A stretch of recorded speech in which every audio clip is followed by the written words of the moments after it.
नमस्कार, मैं आशीष, VCN news के हिंदी समाचारों में आप सभी का स्वागत है। खबरों की ओर बढ़ने से पहले आइए रुक करते हैं आठियों की ओर। नियोजित महानगर पालिका की मासिक आम सभा एकल सफाई ठेके पर गरमाते नजर आई। सत्ताधारी और विरोधी पार्षदों में आतिशबाजी देखने को मिली। महानगर पालिका की मासिक आम सभा सोमवार को डॉक्टर बाबा साहेब आम्बेडकर सभागृह में खासी गर्मा गर्मी के साथ संपन्न हुई। दिवाली के पहले सत्ताधारी और विरोधियों के बीच शब्दों की जमकर आतिशबाजी हुई। साफ सफाई, एकल ठेका, फ्लू, डेंगू आदि की दहशत, कुछ दिन पहले बारिश से शहर में हुआ हाहाकार, आवारा सूअर, कुत्ते एवं मवेशियों का आतंक, मच्छरों का आतंक आदि विषयों पर सत्ताधारी और विरोधियों में जमकर आतिशबाजी देखने को मिली। इनमें सबसे ज्यादा एकल ठेके पद्धति पर खासा जोर देखने को मिला। सितंबर में हुई स्थायी समिति की बैठक में प्रभाग निहाय ठेका रद्द कर संपूर्ण अमरावती शहर में साफ सफाई का एकल ठेका देने का प्रस्ताव स्थायी समिति ने आम सभा में अवलोकन के लिए भेजा। इस विषय पर बहस करते हुए तानातानी देखी गई। एकल ठेका के अवलोकन में कांग्रेस, शिवसेना, बीजेपी और एमआईएम के पार्षदों ने आपत्ति जताई और एकल ठेके से प्रभाग में संपूर्ण ध्यान नहीं रखा जा सकता है और ठेकेदार की मोनोपोली बढ़ जाती है। जब से एकल ठेका शुरू हुआ तभी से शहर में गंदगी का ज्यादा आलम देखने को मिल रहा है। अगर एकल ठेके को नामंजूर नहीं किया गया तो एमआईएम के पार्षद ने हाईकोर्ट में इस विषय को लेकर जाने का मुद्दा उठाया, तो वहीं महानगर पालिका आयुक्त इनकी मध्यस्थी में यह गर्मा गर्मी कम हुई और आम सभा की कार्रवाई को आगे ले जाया गया। गौरतलब है कि स्वच्छ भारत अभियान पर अमरावती महानगर पालिका ब्रांड एम्बेसडर नियुक्त करने तथा पब्लिक अवेयरनेस के लिए अभियान चलाने की बात कर रही है। शहर को स्मार्ट सिटी बनाने का दिन दहाड़े ख्वाब देख रही है।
और दूसरी तरफ शहर में गंदगी का माहौल सरेआम नजर आ रहा है।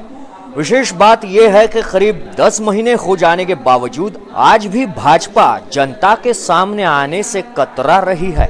अगर 10 महीने में एकल सत्ता होते हुए भाजपा कुछ भी नहीं कर सकती तो बड़े बड़े ख्वाब जनता को दिखाने का मतलब आम आदमी के समझ के बाहर है। इन लोगों ने चार्ट बनाकर दिया है जो तरतूद 22.22 कोटी की बताई है कि साल का वार्षिक जो खर्च आएगा वो 22.22 कोटी आएगा। ये सरासर गलत है। इन्होंने 352 रुपये के हिसाब से 65 कामगार की पेमेंट निकाली है, लेकिन अभी लेबरों की पेमेंट 423 रुपये है। यही स्वच्छता विभाग ने स्थायी समिति की जो शुक्रवार को मीटिंग हुई उसके अंदर अल्प मुद्दत का जो ठेका निकाला है उसके अंदर 423 के हिसाब से 20 कोटी का ठेका निकला है जो 1 साल का है और उसके अंदर 52 ही लेबर है और उसके अंदर आइटो जो है 133 प्लस जो आइटो है हाइड्रोलिक आइटो यानी 266 आइटो, इसका भी खर्च जोड़ा नहीं है और लेबर की पेमेंट भी 352 के हिसाब से है तो 22.22 कोटी का हुआ। अगर हम इसको नए रेट के हिसाब से लेंगे तो ये ठेका 25 कोटी के ऊपर जाएगा तो स्वच्छता विभाग ने सबसे पहले तो मिसगाइड किया है हाउस को, आम सभा को। मैं कमिश्नर साहब से कहूँगा कि वो जो स्वच्छता विभाग ने जो हमारे पास में जो जानकारी सामने लाई है, उनके ऊपर कार्रवाई की जाए। जो भी इसके अंदर जिम्मेदार अधिकारी है उनके ऊपर इसके ऊपर कार्रवाई की जाए। और दूसरी बात, स्थायी समिति सभापति तुषार भारतीय, महापौर संजय नरवणे, जिनके हाथ में जनता ने बड़े प्यार से, विश्वास से सत्ता दी है, वो जनता के सामने आने से कतरा रहे हैं। आज 10 महीने का कोई भी हिसाब भारतीय जनता पार्टी के नगर सेवक, स्थायी सभापति, महापौर, उप महापौर नहीं दे सकते। अगर इन्होंने कोई ठोस कार्य किया है तो जनता जनार्दन के सामने खड़े रहने की इनकी हिम्मत होनी चाहिए। बड़े बड़े आश्वासन देना, सपने दिखाना, ये बात भाजपाइयों ने जो इलेक्शन में की थी, आज वो पूर्ण रूप से नहीं होने की वजह से सभी भाजपाई जनता के सामने आने से कतरा रहे हैं। भाजपा को जो सत्ता की मस्ती चढ़ी है, जो सत्ता के अंदर जैसे वो ऐसे निर्णय ले रहे हैं, वन साइड निर्णय ले रहे हैं, इसके लिए हमें इनको सबक सिखाने के लिए हम इंशाल्लाह हाईकोर्ट जाएंगे। हमारा विचार विमर्श चल रहा है, हम विचार विमर्श करके पार्टी के वरिष्ठों से बात करके हम हाईकोर्ट जाएंगे इस विषय को लेकर। अंबा नाले के पुलिया के ऊपर चढ़ा पानी देखकर जब जनता ने रौद्र रूप धारण कर लिया था, तब महापौर समेत सभी नगर सेवकों को वहां से भागना पड़ा। ये बात साबित कर रही है कि बातों के बाजार के सिवाय भाजपाइयों के नगर सेवक, महापौर तथा सभापतियों के पास कुछ भी नहीं है। एकल ठेका पद्धति से मिल रही एकल ठोस राशि पर सभी की नजरें गड़ी हुई है। ये अंदर की बात है, कहीं ऐसा ना हो कि आम आदमी का गुस्सा आपे से बाहर हो जाए और अच्छे दिनों का ख्वाब दिखाने वाले नजरों से ही ओझल हो जाए और हमारा ख्वाब ख्वाब ही रह जाए। Bureau report, VCN news, Amravati. इसी के साथ बढ़ते हैं अगली खबर की ओर। खबर आ रही है यवतमाल से। यवतमाल के एक 13 वर्षीय बच्चे को सागवान के जंगल में कूट कर मारने की घटना सामने आई है। यवतमाल के एक 13 साल के बच्चे को पत्थर से कूट कर मार दिया गया। बताया जाता है कि बच्चा अपने घर से एक दिन पहले से लापता हुआ था। घर वालों ने अपने बच्चे को ढूंढने की कोशिश की, पर बच्चे का कहीं पता नहीं चल पाया। लेकिन सोमवार के दिन वही बच्चा यवतमाल से चलते चलते सूरजनगर के सागवान जंगल में अज्ञातों ने उसे पत्थर से कूट कर मार डाला गया। इसीलिए पूरे यवतमाल में ये चर्चा का विषय बना हुआ है। तो वहीं दूसरी ओर पुलिस को कोसा जा रहा है। इसी के साथ बढ़ते हैं अगली खबर की ओर। सोमवार का दिन अंबानगरी के कुछ लोगों के लिए काल बनकर आया। शहर के ट्रांसपोर्ट नगर तथा सुपर एक्सप्रेस हाईवे पर हुई 2 अलग अलग घटनाओं में जहां एक वृद्ध शहीद पति पत्नी मौत के आगोश में समा गए, तो दूसरी ओर सुपर एक्सप्रेस के एक पेट्रोल पंप के सामने हुई घटना में कुल 7 लोग बुरी तरह घायल होने के समाचार है। मिली जानकारी के अनुसार सोमवार की शाम करीब 5:45 बजे दोपहिया क्रमांक MH27 BY 2457 पर सवार होकर चंदू लांजेवार, उनकी पत्नी संगीता लांजेवार तथा उनका 7 वर्षीय बेटे सहित अंजनगांव बारी जा रहे थे।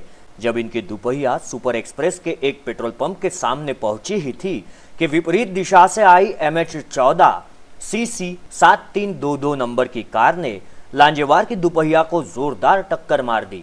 हादसा इतना भयंकर था कि इसमें चंदू सहित संगीता की मौके पर ही मौत हो गई, जबकि इस हादसे में चंदू लांजेवार का 7 वर्षीय बेटा बुरी तरह घायल हुआ। वहीं दूसरी ओर जिस कार की टक्कर से चंदू एवं संगीता की मौत हुई है, उस कार में सवार कार चालक राहुल गिरी, साहिल, राहुल, श्रेयस एवं रविंद्र गिरी की बुरी तरह खून से लथपथ हुए। आगे की जांच बडनेरा पुलिस द्वारा जारी है। और गौरतलब है कि गाडगनगर थाना क्षेत्र के ट्रांसपोर्ट नगर मार्ग पर सोमवार की सुबह करीब 10:30 बजे उस समय हड़कंप मचा जब ट्रांसपोर्ट नगर से वलगांव की ओर खाली कैरेट भरकर जा रहे ट्रक क्रमांक MH28 B 8089 की चपेट में एक 65 वर्षीय वृद्ध आ गया। हादसा इतना दर्दनाक था कि ट्रक के चपेट में आए कयूम खान समद खान का शरीर क्षत विक्षत हो गया। पलक झपकते ही हुई इस दर्दनाक हादसे को लेकर क्षेत्रवासियों में यहां से गुजरने वाले तेज रफ्तार भारी वाहनों को लेकर जबरदस्त रोष दिखाया, जिसके चलते घटनास्थल के दोनों ओर का यातायात काफी देर तक अवरुद्ध रहा। घटना की जानकारी मिलते ही मौके पर पहुंची गाडगेनगर पुलिस तथा यातायात विभाग पुलिस ने स्थिति को नियंत्रित करते हुए अवरुद्ध यातायात को सुचारू किया। कयूम खान के शव को जिला सामान्य अस्पताल भिजवाया गया। तो वहीं एक दूसरी घटना में नागपुर से अमरावती की ओर आ रही ऑडी कार का एक्सीडेंट हुआ। यह घटना क्रॉसिंग के वक्त हुई, जिसमें मोटरसाइकिल सवारों को बचाते समय इस घटना को घटे जाने की जानकारी हाथ आई है, जिसमें कार सवार गंभीर रूप से घायल बताए जा रहे हैं। इसके साथ हिंदी समाचारों में वक्त हो चला एक छोटे से ब्रेक का। कहीं मत जाइए, देखते रहिए VCN न्यूज। दिवाली में शॉपिंग करना कितना महंगा हो जाता है, ऊपर से मार्केट में पार्किंग का झंझट और ऑनलाइन में भी कपड़े की परख नहीं हो पाती। क्या करूं? बिजीलैंड मार्केट चलो। बिजीलैंड? हाँ, भारत का सबसे बड़ा किफायती मार्केट बिजीलैंड, जहाँ चल रहा है शॉपिंग फेस्टिवल। हर खरीदारी पर है निश्चित उपहार और होंडा एक्टिवा जीतने का मौका भी। साथ ही kids wear, men's wear, coat suit, shooting shirting, fancy साड़ियाँ, kurti, salwar suit, bag, shoes, sandal और हैंडलूम के सैकड़ों भव्य शोरूम एक ही स्थान पर, यानी एक से बढ़कर एक वैरायटी। आज ही आइए बिजीलैंड मार्केट में, नांदगांव पेठ, अमरावती। पार्किंग की भरपूर व्यवस्था।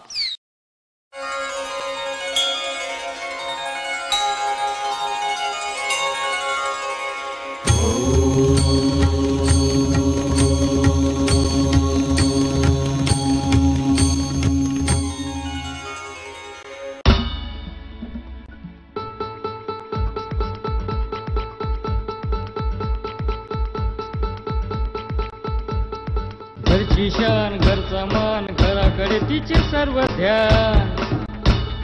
कोण आहे ती? अहो हो, कोण आहे ती? गृहलक्ष्मी, गृहलक्ष्मी।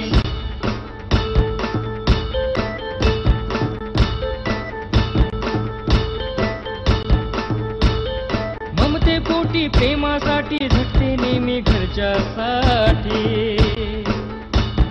अहो पण काय केलं तिच्यासाठी? म्हणूनच तर घेऊन आलोय गृहलक्ष्मी, आनंद एका स्त्रीचा। अगं बाई, गृहलक्ष्मी।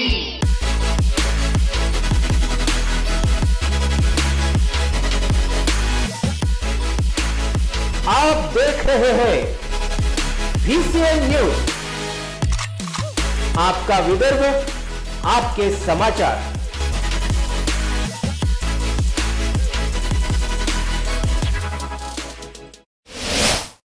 ब्रेक के बाद मैं आशीष फिर एक बार आप सभी का स्वागत करता हूं। बढ़ते हैं अगली खबर की ओर। इसी के साथ बढ़ते हैं अगली खबर की ओर। पालक मंत्री प्रवीण पोटे के लिखित आश्वासन के बाद बच्चू कडू का आमरण अनशन फिलहाल वापस लिया गया है, तो वहीं बच्चू कडू को निजी अस्पताल में भर्ती कराया गया। राज्य के पालघर निवासी दिव्यांग, भूमिहीन, खेतीहर और उपेक्षित घटकों को न्याय दिलाने के लिए विधायक बच्चू कडू ने गत शुक्रवार को संत गाडगे बाबा समाधि मंदिर के सामने भूख हड़ताल शुरू की। भूख हड़ताल के तीसरे दिन कडू ने यह आंदोलन और तीव्र करने का निर्णय लिया। उन्होंने सोमवार से मौन व्रत रखने का ऐलान किया। तो वहीं रविवार की रात बच्चू कडू की सेहत अचानक बिगड़ गई, जिसके बाद उन्हें अस्पताल में भर्ती होने का अनुरोध किया गया, लेकिन कडू ने स्पष्ट शब्दों में इलाज करने से इनकार किया। पर सेहत लगातार बिगड़ जाने से उन्हें रात में तत्काल इरविन अस्पताल के ICU में भर्ती कराया गया, जहां उन्हें सलाइन लगाई गई और डॉक्टरों की देखरेख में रखा गया। उनका BP हाई हो चुका था। शरीर में पानी और शुगर का प्रमाण भी कम होने की जानकारी इरविन के डॉक्टरों द्वारा दी गई।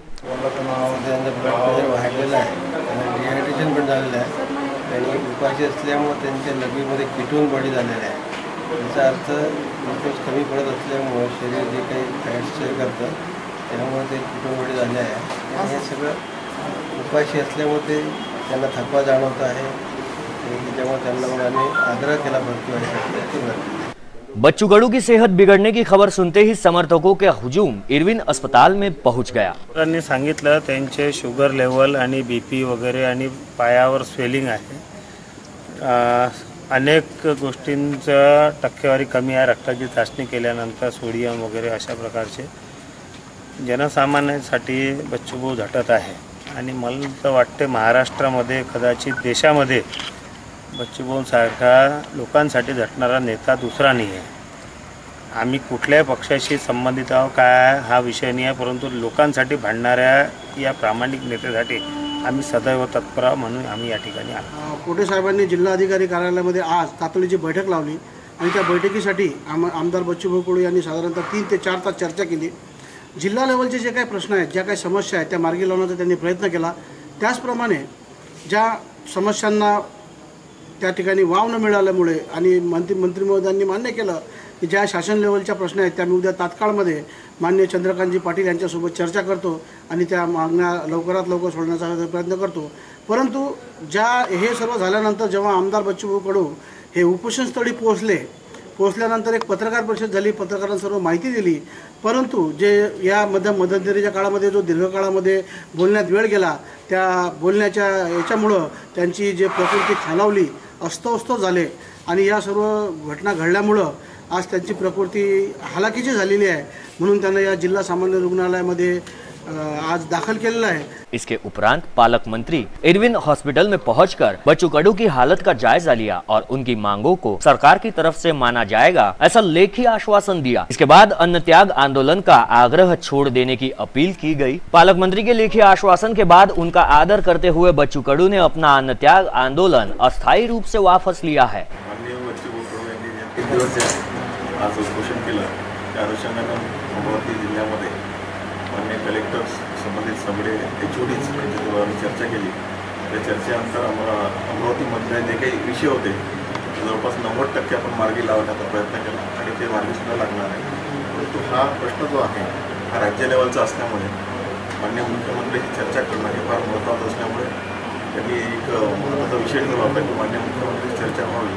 त्या दृष्टिकोनातून मी माननीय मुख्यमंत्र्यांशी 8 वाजता माझं बोलणं झालं। मी सांगितलं 24 किंवा 25 किंवा त्यांच्या आमदार साहेबांच्या सोयीनुसार आपण चर्चा करू आणि त्या दृष्टिकोनातून त्यांचे जे प्रश्न आहेत ते सोडण्याच्या दृष्टीने आपण पूर्णतः प्रयत्न करू आणि 100% या जिल्ह्यामध्ये किंवा महाराष्ट्रामध्ये जे कोणी अंध अपंग किंवा जे पालामध्ये जे राहणारे लोक आहे यांना 100% आपल्याला महत्त्वाचा जे काही त्यांना निर्णय द्यायचे आहे शासन म्हणून ते सगळे निर्णय देण्यासाठी माननीय मुख्यमंत्री तयार आहेत। आने वाले 24 और 25 तारीख को मुख्यमंत्री के साथ बैठक होने के बाद मांगों को लेकर निर्णय लिया जाएगा, ऐसी जानकारी सूत्रों से हासिल हुई है।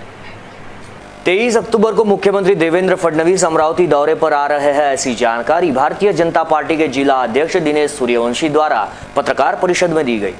16 तारीख को ली गई पत्रकार परिषद में भारतीय जनता पार्टी जिलाध्यक्ष दिनेश सूर्यवंशी ने 23 अक्टूबर को मुख्यमंत्री अमरावती दौरे पर आने की जानकारी दी है। इस समय अधिक जानकारी देते हुए मुख्यमंत्री के हाथों भारतीय जनता पार्टी जनसंपर्क कार्यालय का उद्घाटन किया जाएगा। इस कार्यालय के माध्यम से कार्यकर्ताओं को अपनी राय बनाने, सूचना करने में आसानी होगी। इसके उपरांत मुख्यमंत्री साइंस कोर मैदान में भी होने वाले कार्यक्रम को संबोधित करेंगे। आगे जानकारी देते हुए भारतीय जनता पार्टी अध्यक्ष दिनेश सूर्यवंशी ने बताया कि कार्यकर्त्यांना नीटपणे एखाद्या मुद्द्याचं अभ्यास करून देणं, बरोबरीनं प्रचार प्रसिद्धी या सर्व तंत्राचं अद्ययावत म्हणून प्रशिक्षण अशा पद्धतीचं हे वॉररूमचं काम राहणार आहे। त्याचा शेवटी उपयोग मतबांधणीमध्ये आणि मतांच्या उपयोगामध्ये राहणार आहे। त्यामुळे कार्यकर्त्यांची माहिती, आमच्या सर्व याला म्हणता येईल की नेत्यांची माहिती आणि बरोबरीनं राजकीय समस्यांची माहिती असा हा सगळा वॉररूमचा भाग आहे। बरोबरीनं मेळघाटच्या विकासासाठी म्हणून माननीय मुख्यमंत्र्यांच्या कल्पनेत आहे की छोटे छोटे समूह करूनच मेळघाटचा विकास होऊ शकतो आणि म्हणून Melghat development through cluster development असा अभिनव कार्यक्रम भारतीय जनता पार्टीच्या अमरावती जिल्ह्याने घेतलेला आहे। त्याच्यामध्ये त्या भागातले सर्व कार्यकर्ते कामाला लागले आहेत। त्या 8-8, 10-10 गावांचा समूह करून तिथेच रोजगाराच्या संधी उपलब्ध करणं आणि म्हणून एका क्लस्टरची विशेषता हुडकणं, ती ओळखणं आणि त्या विशेषतेला धरून रोजगार आणि बाकी समस्यांचा निराकरण करणं हा खऱ्या अर्थाने याचा हे राहणार आहे। एक तरफ महानगर पालिका में एकल ठेके का मुद्दा गरमाया तो दूसरी ओर गोरक्षण अंबादेवी परिसर वासियों ने VCN न्यूज को अपनी समस्याएं बताई। शहर के बीचों बीच और पुरानी अमरावती का हिस्सा समझने वाले रिहायशी परिसर गोरक्षण एवं अंबादेवी परिसर में VCN न्यूज ने जायजा लेने पर महानगर पालिका द्वारा की जा रही स्वच्छ अमरावती की बातें हवा में उड़ती नजर आई।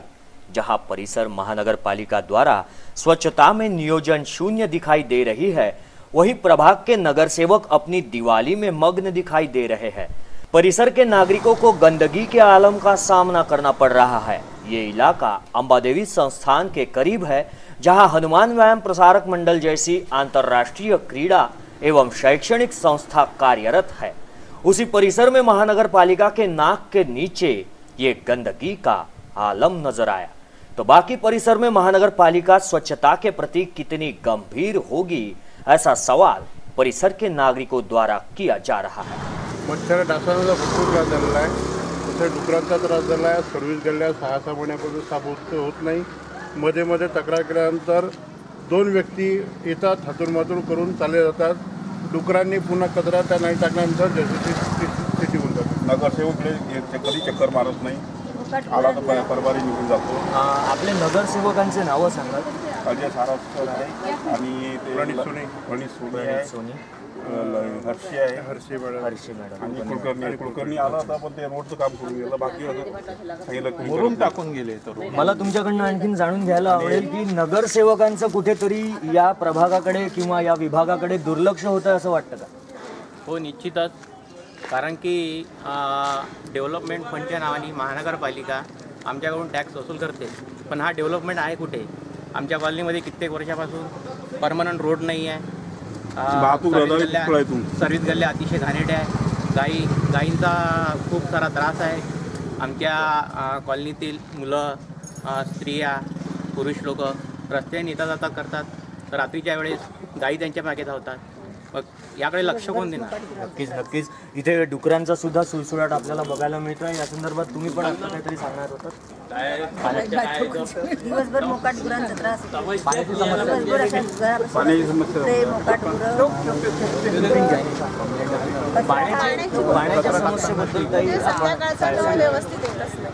एकदम रात्री 9 नंतर पाणी येते, खूप बारीक धार, तिकडे 12-12, 1-1 वाजेपर्यंत काहीच कामाचं नाही। एक दिवसाआड आहे, पण तरी आम्हाला चालतं एक दिवसाआड, पण रेग्युलर आणि व्यवस्थित पाणी आलं कमी आहे। एक दिवस नक्कीच जीवन प्राधिकरणाने एक दिवसाआड पाणी पुरवठा सुरुवात केली आहे, मात्र इथे सुरळीतरित्या ती होत नाही आहे अशी स्थानिक नागरिकांची मागणी आपल्याला इथे बघायला मिळते आहे। त्याचबरोबर या साईडला आपण बघू शकतो कशा प्रकारे सगळी घाण इथे पसरलेली आहे। स्थानिक नागरिकांचा इथे ओरड आहे की नगरसेवकांचं या विभागाकडे दुर्लक्ष होत आहे। VCN न्यूजच्या माध्यमातून आम्ही या 4ही नगरसेवकांना सतर्क करतोय की लवकरात लवकर या विभागाकडे त्यांनी लक्ष देण्याची कृपा करावी। इसी के साथ बढ़ते हैं अगली खबर की ओर। दीपावली के पर्व पर शहर के हर पुलिस थाने को अपने इलाके में गश्त बढ़ाने के आदेश पुलिस आयुक्त दत्तात्रेय मंडलिक द्वारा दिए गए। दीपावली पर्व के उपलक्ष्य में शहर पुलिस आयुक्त दत्तात्रेय मंडलिक ने पुलिस आयुक्तालय के अंतर्गत आने वाले 10 पुलिस थानों में विशेष गश्त लगाने के निर्देश दिए। दीपावली पर्व एवं ग्राम पंचायत चुनावों के चलते सोमवार को आयुक्तालय में थानेदार की बैठक ली गई। इसके चलते सुरक्षा और एहतियात का जायजा भी लिया गया। दीपावली के चलते सराफा और शहर के मुख्य बाजार में खरीदारी के लिए भारी भीड़ रहती है। ऐसे में चोर पॉकेटमार भीड़ का फायदा उठाकर अपना हाथ साफ करते हैं।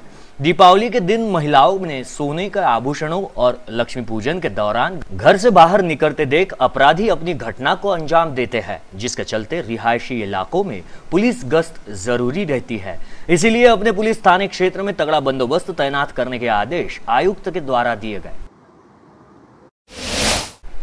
दिन दहाड़े एक महिला ने स्थानीय सिरभाते लेआउट निवासी एक घर में घुसकर टी टेबल पर रखे पर्स सहित उसमें रखे जेवरातों पर हाथ साफ करने की घटना सामने आई है। पीड़िता की शिकायत पर फ्रेजरपुरा पुलिस ने अज्ञात महिला के खिलाफ मामला दर्ज किया है।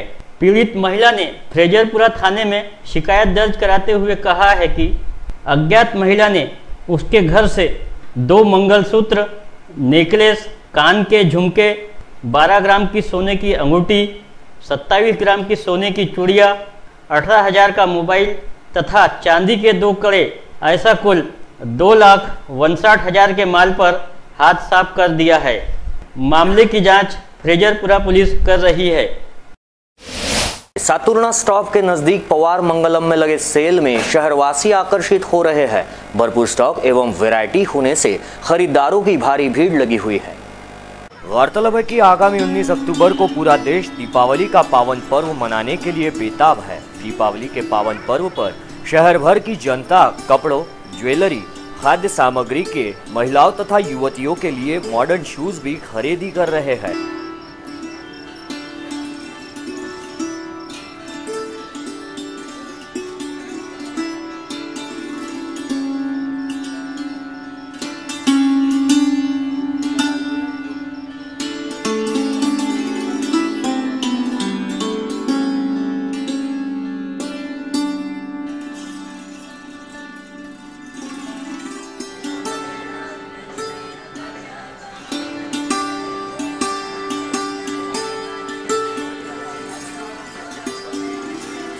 जिसे देखते हुए बंडेरा रोड स्थित पवार मंगलम में ब्रांडेड कंपनियों के सामानों का भव्य सेल प्रारंभ किया गया है। इसी में नए जमाने के वस्त्रों का खजाना ही नहीं बल्कि महिलाओं की मन लुभावन ज्वेलरी, लेडीज टॉप्स, कुर्ती, बच्चों के T shirt, casual shirts, Bermuda, branded jeans, men's wear, ladies jeans, बच्चों के गारमेंट्स, ट्राउजर, केपरी आदि भव्य पैमाने पर कम दामों में बिक्री की जा रही है। मी गाडगेनगर परिसरमधून आलेलो आहे आणि मला येथे पवार मंगलम साकुंडा स्टाफमध्ये किंवा हा सेल लागलेला आहे इंदूरवाल्यांचा सेल लागल्यामुळे मी असा फिरत गाडगेनगरमधून येथे आलो तर इथे मला भरपूर क्वालिटी दिसली, लहान मुलापासून तर मोठ्या मुलापर्यंत आणि चांगल्या दर्जाचे आणि कमीत कमी रेटमध्ये हा माल मिळत आहे इथं आणि मी हा माल मुलांसाठी घेतलेला आहे। तरी पण मी लोकांनाही आवाहन करतो की बुवा तिथे चांगल्या क्वालिटीचा आणि उच्च दर्जाचा आणि सुपर माल इथे मिळत आहे आणि कमीत कमी दरामध्ये आपल्या दिवाळीनिमित्त या लोकांनी इथे सेल आणलेला आहे। या सेलबद्दल मी लोकांना पण सांगितलं आहे की बुवा तुम्ही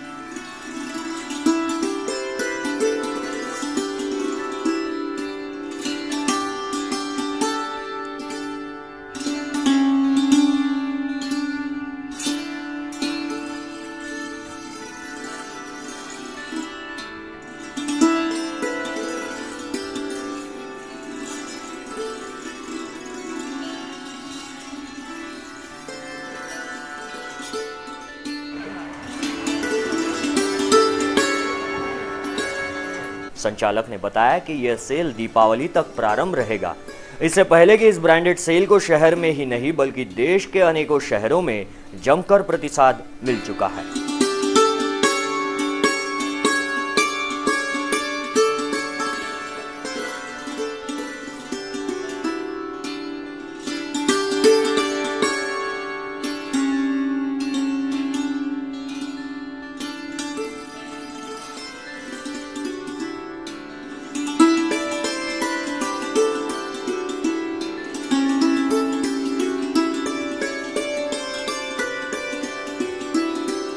सेल 7 अगस्त पर लगाई गई है पवार मंगलम में। आप एक बार अमरावती वासियों को निवेदन कर रहा हूँ कि एक बार सेल में आके अवश्य देख के जाइए। आपको बहुत सारी वैरायटी मिलेगी, बच्चों के शर्ट, टी शर्ट, जीन्स और भी वैरायटी बहुत कुछ। और जीन्स में जेंट्स है, टी शर्ट है, लोअर है, बहुत ब्रांड की चीज़ है। कैपरी 95 में दे रहे हैं जो मिलिट्री क्वालिटी की रहती है, बहुत अच्छी वैरायटी है। आप एक बार अवश्य आइए। आपके निवेदन के हिसाब से हमने एक ट्रक और माल गाड़ी मंगाई है जो आपके अमरावती में 4 दिन के लिए दिवाली के ऑफर के लिए तो बेचा जा रहा, बहुत कम रेट कर दिया गया है। और आप एक बार आइए, अवश्य पधार के देखिए कि कैसा माल है। आप झूठ नहीं बोलेंगे, आप एक बार इधर आके देखिए तो पता चलेगा आपको कि बहुत अच्छा माल है। और इधर को ग्राहक आप देख रही है, मेरे पीछे साइड में कितनी भीड़ है, जो बहुत अच्छा रीजनेबल, जो बाकी जगह सेल लगती है उससे आप ऐसा भरोसा मत करना कि वो सेल ऐसी होगी। लेकिन आप इधर आओगे तब पता चलेगा आपको कि हमारा ये सेल कैसी है। हिंदी समाचारों में आज के लिए बस इतना ही। आप आपके सुझाव एवं समस्याएं हमें भेज सकते हैं। हमारा पता है VCN न्यूज कार्यालय, पहली मंजिल, साउजी कॉम्प्लेक्स, सतीधाम मंदिर रोड, रैली प्लॉट, अमरावती। या फिर आप हमसे सीधा संपर्क कर सकते हैं स्क्रीन पर दिए गए इन नंबरों द्वारा। विदर्भ से जुड़ी तमाम जानकारी के लिए देखते रहिए VCN न्यूज। नमस्कार।